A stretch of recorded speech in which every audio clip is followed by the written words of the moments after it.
I'll jump straight in because I appreciate we're also the only thing keeping you guys from the bar and the end of this fellowship. So we'll have plenty of time for questions, but really want to dig into Dr. Kapil's background, which I think for most of you in the room will be probably one of the most relevant kind of keynotes and firesides we've had. Kapil's focus particularly on recruitment, health tech, how he's transitioned across and his current role in that journey. But just a more official background, Kapil began his career as a GP and has since made the transition into a leadership role within digital health. He now serves as team lead and hiring manager at Manual. I'm sure a lot of you have heard of those guys. Plays a key role in the business and team development, as well as talent acquisition and for their high growth testosterone replacement therapy service. There's too many CVs and interviews to reference in terms of the experience that Dr. Kapil has. A couple of interesting side notes that he might not be prepared for that I kind of dug out of his CV and background. He's done a TEDx studio talk previously, which I find super interesting. I love those. And he's also a strength and conditioning coach quite recently, so he's building out some bits and pieces there as well as being impeccably dressed. So, Yeah, I was going to say, is this loud? Good loud, so it's not too bad. We got the memo, matching. Next time we'll try to be common. But yeah, really excited to share some experiences this evening, and the enthusiasm is palpable and in this room, and it's so exciting to be in an environment like this. My first time being in the BiteLabs community, so I'm really privileged to be here and some amazing intros. I guess doctor 10 years, GP for almost last 4, Manual the last 18 months, and I think one of the biggest insights I've had is now being a hiring manager in the RTIT division at Manual. And it's given me a lot of insights into doctors trying to make the jump from apparently a third of us now don't want to do clinical work. That's the headline, right? Everyone's got a lot of smiles in the room. And having done my GP training with Zinni down in Chertsey, we realised that actually most of us, we come out with good intentions, and then we realise actually at the end of the road that what we're served up as doctors and clinicians is not the thing we signed up for. So I think what I realised, particularly in my role, is that we're trying to connect the individuals who really understand what their why is, why they've got into healthcare, why they've got into medicine, and maybe we can try and match them with the right opportunity. So if we pick that, and I'm not sure this mic's working, but I'll try and speak loud. If we kind of pick that apart a little bit, just to kind of put yourselves in these guys' shoes a step further back, I guess what was the driver for you to go into medicine in the first place, and then transitioning from medicine into the business world? What did that first step look like? So 2 kind of key milestones in your career so far. It's a cliche one of I like talking to people and I like connecting with people, and without sounding like a med school interview right now, it's something that I've tried to keep true to. I was interested in sort of sports medicine, sports surgery. I realised actually I quite like talking to people in the day-to-day. That's where general practice really attracted me. And then in terms of why now going into sort of digital and making that jump across now, is you realise that actually that's where the tide is going in a big way. I was quite fortunate to have made that jump maybe about 18 months, just around 2 years ago, where I was in my salaried role as a GP, and I realised this isn't going to work. I had a parent, so I was a parent of a just under 1-year-old. I remember sitting one evening, and I was so exhausted and so burnt out from my day of work that I just wanted to sit in silence, didn't want to talk to anyone, didn't want to talk to my wife, and I remember having this conversation with her, where I reflected is this how I'm going to go the next 10, 20, 30 years? And I was like, this isn't going to work.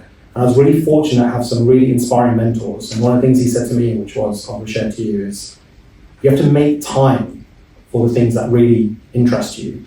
So if you're in a full-time role in the NHS, how are you going to squeeze in anything alongside your social schedule, exercise, whatever the things that keep you sane? So there's got to be something that's got to give. And it was really nice speaking to Ramzan that actually, as clinicians, doctors, we have to have some appetite for some risk. Otherwise, we're just going to get stuck.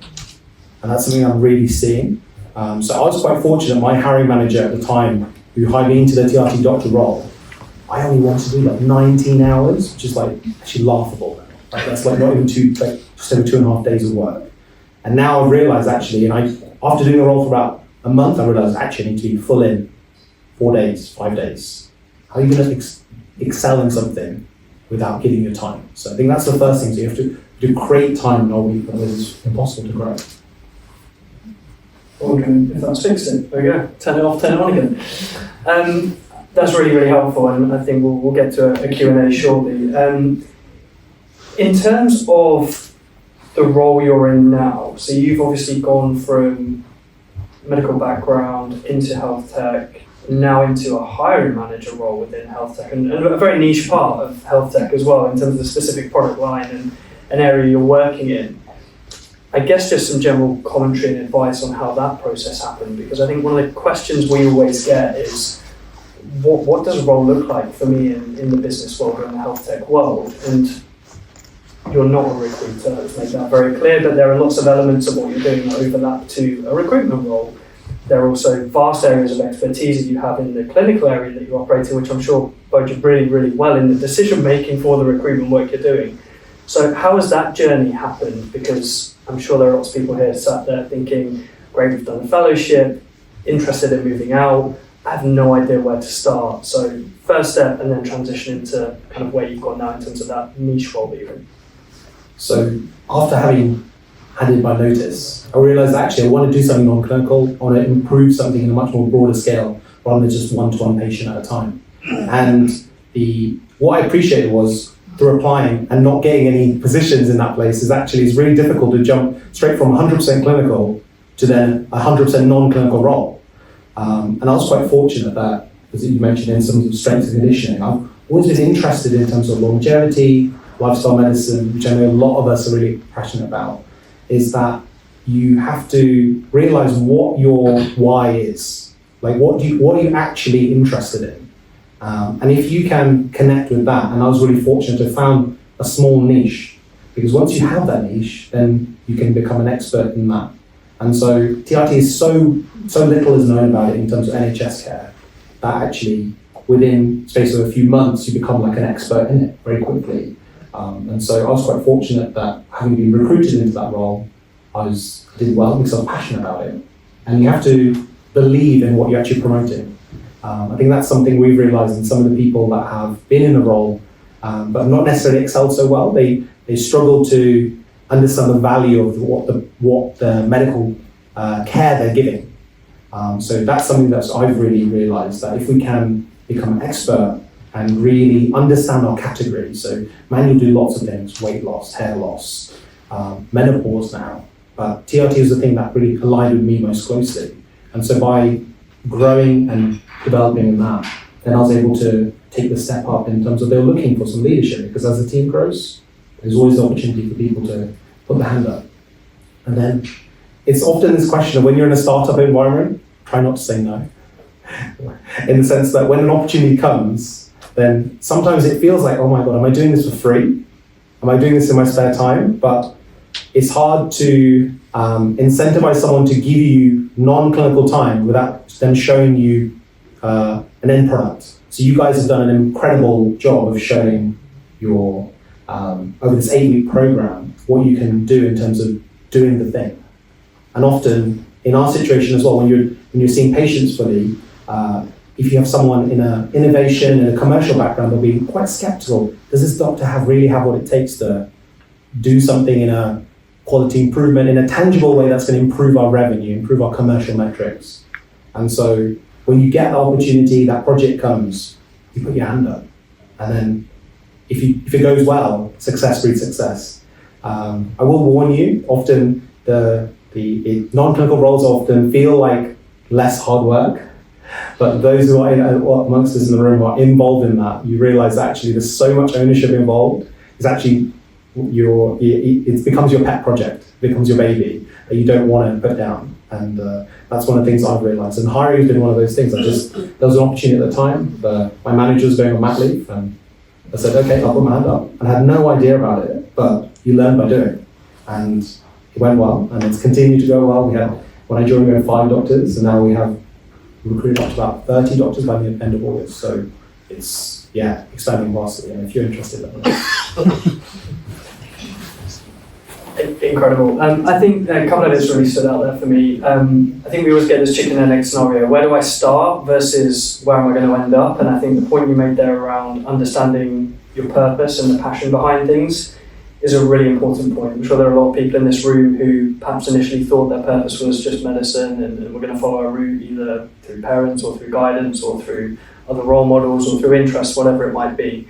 And I think actually when you get out there into what is a very different world, you just have to almost flip the narrative. Instead of why would I do that, it's why wouldn't I do that? Why wouldn't I try recruiting? What have I got to lose? Or why wouldn't I try hiring? Why wouldn't I try any of these areas? And so I think there's always this narrative of having a start point for what you think your purpose and your mission and your own individual kind of sense of direction is going to be. Versus where the opportunities lie in the real world. And I think the passion that, I was in this room, I know it's very similar next door, that thing that gets you ticking, that thing that gets you emotional and motivated, you can't underestimate the value of that in terms of where you're looking to direct yourself. I think that reflects a lot in your journey so far. Enough of me talking, there's a lot of people here and I'm sure a lot of questions and people are probably more of hearing my voice. So open floor for Q&A. Anything goes, I think. So, any hands first? Yeah. I was just going to ask. Thank you for your talk there. Were there any areas that you had to specifically upskill in that transition from clinical work to working for manual? I think you guys have a great background in understanding that when the magic happens is when there's an improved clinical outcome, and also there's an improved commercial outcome. And so often when we work in the NHS, although we're in a huge we're in debt, things are going wrong in a big way. We often, as doctors on the front line, we don't think so closely about where the money goes.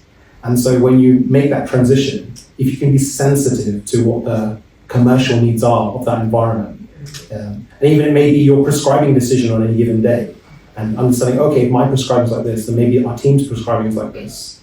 And if we're prescribing a combination of products that actually don't provide as much end line as our commercial team are looking for, it can be as simple as that. And it's realizing that maybe you may be doing something really well, and that's translating to something that will create a better commercial outcome as well. So it's realizing, and also the converse as well, things go wrong, what impact does that have? So trying to find the areas that magic. That's the best thing I would say. Hi, I'm Julia. Thank you for sharing your story. So I interestingly applied for a job at Manual, and I loved the process because you actually had to do a presentation on finasteride, but I didn't get the job. And on reflection, I think I sold myself as someone who didn't feel qualified enough because I probably felt like I was an imposter in the role. And is imposter syndrome something that you've ever felt? And how did you get around it? I felt 100% imposter syndrome sitting here right now. And that's me being honest, in the sense that we as doctors, we're not great at promoting ourselves, and you guys all have learned through this fellowship about your own personal brand, what that really means. And it's something I'm learning about more and more, that actually we're experts.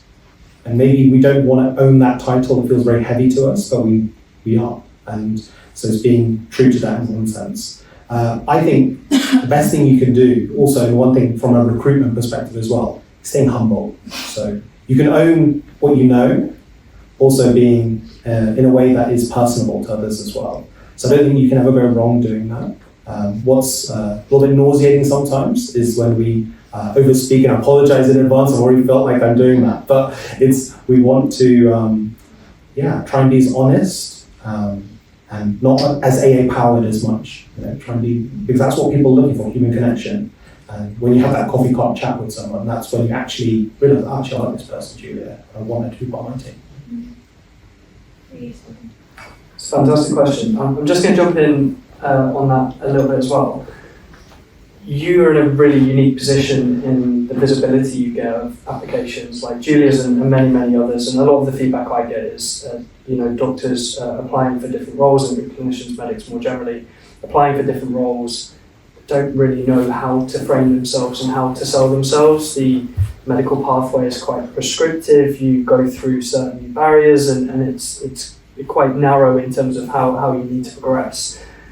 obviously the world of applying for jobs in a sector that's completely new but similar in some ways is very different. So what stands out for you in terms of applications, CVs? Obviously when you've got projects and things, that's great, but first look at a CV, when I've done recruitment work before, I've probably made my mind up in 5 seconds. What are those things for you that you need to see front and foremost for you to get people through to that next stage? Yeah, great question. When I finished my GP training, I realized I spent 27 years in education, formal education, on this hamster wheel. And I got to the end of it and I realized, wait, this isn't what I want to do. It's a bit of like a wake up in the middle of the night somewhere and what am I doing here? And what you realize is that by connecting your interests are, because there are things that you always are interested in, maybe the end point at the moment where you are right now isn't where you want to be, but there may be something that is still keeping you there. And so the things that I'm looking for as someone who's trying to recruit people, one is passion and enthusiasm of what they do.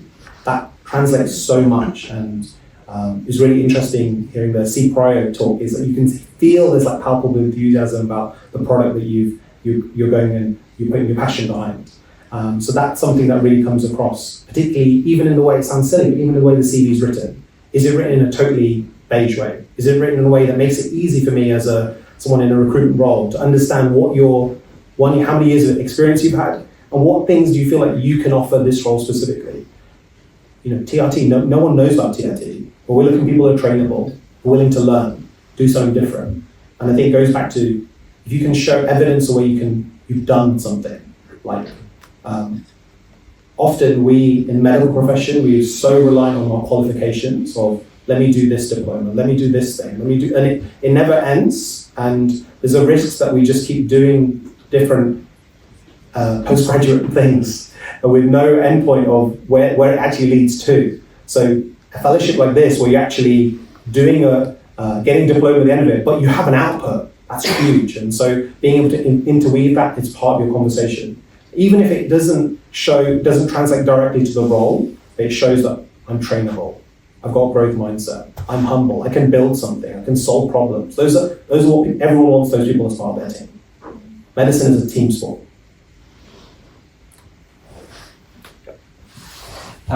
Yeah, thank you for your talk so far. I had a quick question. So I think over particularly the last 5 years and stuff, there's been a real rise in portfolio careers. I mean, particularly GPs and doing lots of different stuff. And potentially, with the shake-up of NHS England, perhaps that will increase even more so, moving out of that kind of sausage factory of just going into medical school and then coming out as a consultant.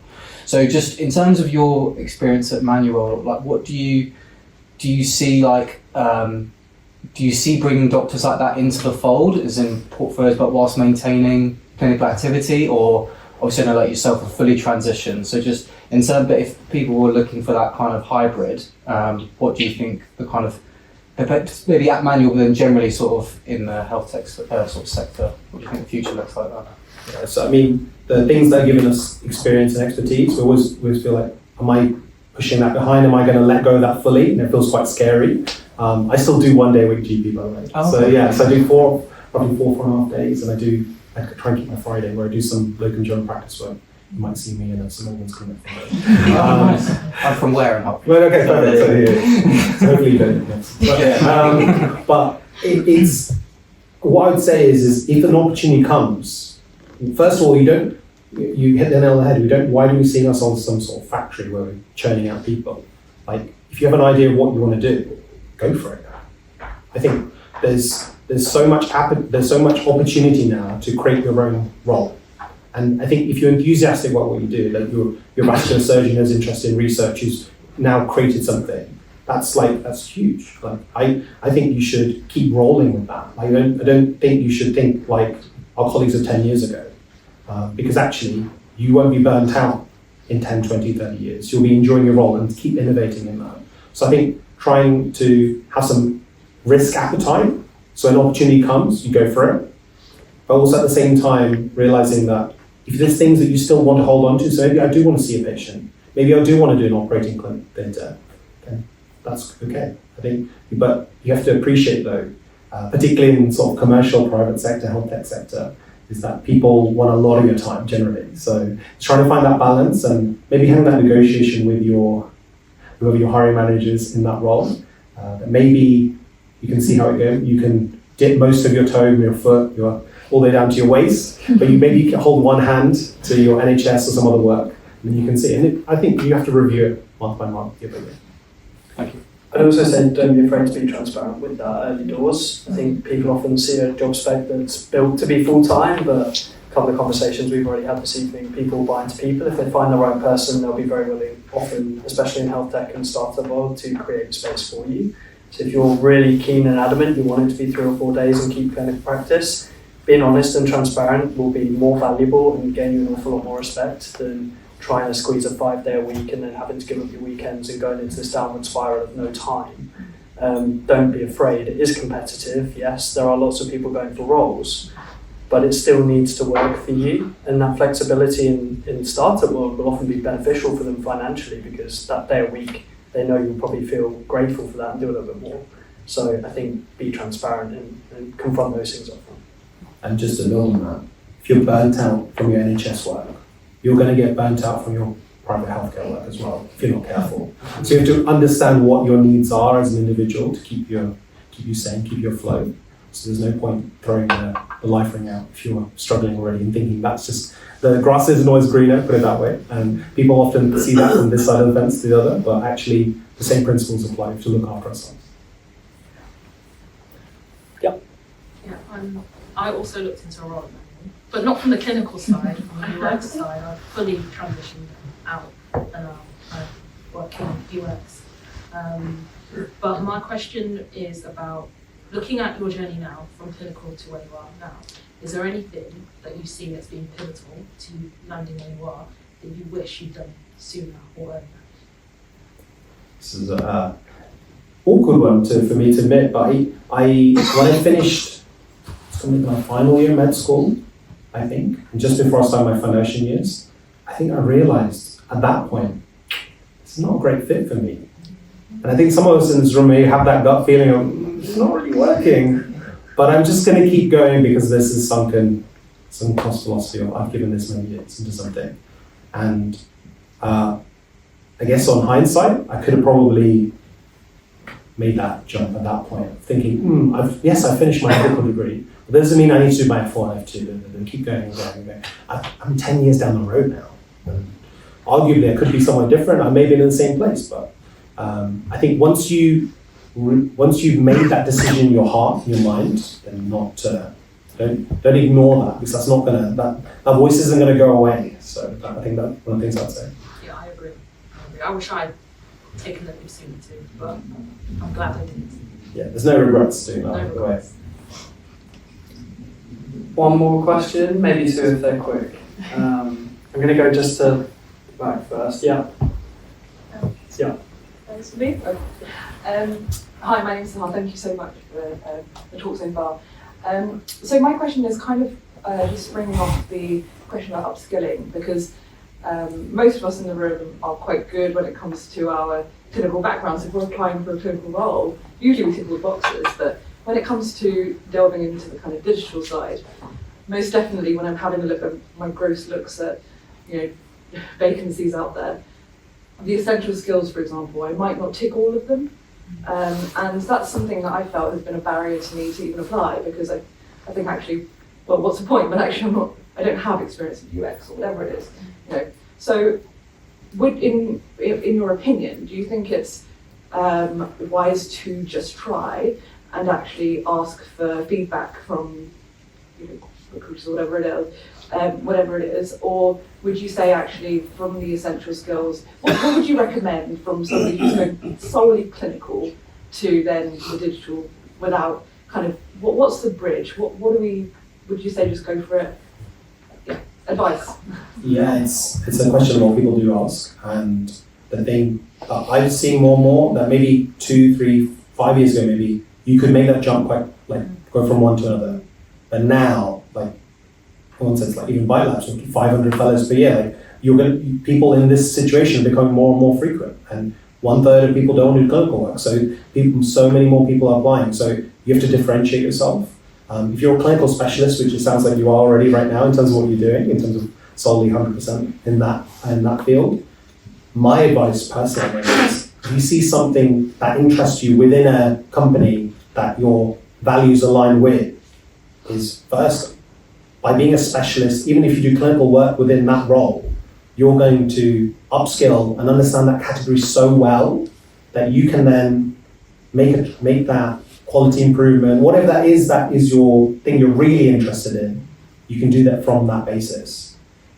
Often the people want to make the 100% jump, but it comes in small chunks. Like I was doing 100% TRT, and then I did maybe 10%, 20%, and now I'm doing like maybe 90% non-clinical. And it comes from success, and I understand my category really well.